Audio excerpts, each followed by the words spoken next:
Коронавирусная инфекция стремительно распространяется по всему миру. Чтобы не допустить его распространения, в нашем районе принимаются все меры для защиты здоровья населения. Во всех учреждениях культуры, спорта, социальной защиты населения, образования, полиции и других местах несколько раз в день проводится влажная уборка и дезинфекция. Особое внимание уделяется перилам, дверным ручкам и прочим часто используемым поверхностям. При этом в работе применяются средства с максимальной противовирусной активностью. Мобильные группы с участием соцработников, представителей МВД, МЧС, администрации района, службы семьи продолжают посещать прибывших из-за границы. Проверяют, исправно ли они придерживаются режима самоизоляции. На нарушителей составляются акты для привлечения к ответственности.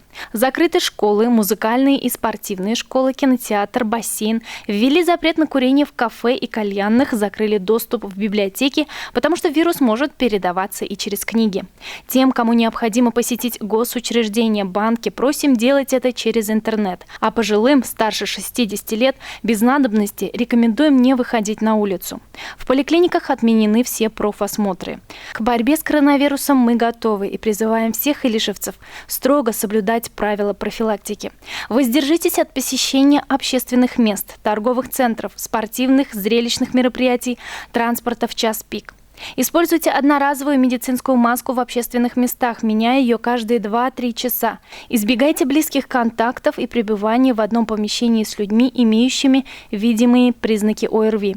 Мойте руки с мылом и водой тщательно после возвращения с улицы и контактов с посторонними людьми.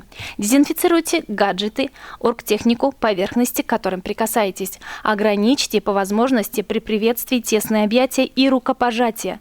Пользуйтесь только индивидуальными предметами личной гигиены, полотенце, зубная щетка. При проявлении симптомов ОРВИ не стоит заниматься самолечением, а вызвать врача исключительно на дом. По вопросам профилактики коронавирусной инфекции все граждане могут обращаться по телефону горячей линии Минздрава Республики Башкортостан по коронавирусу 8 347 286 58 27.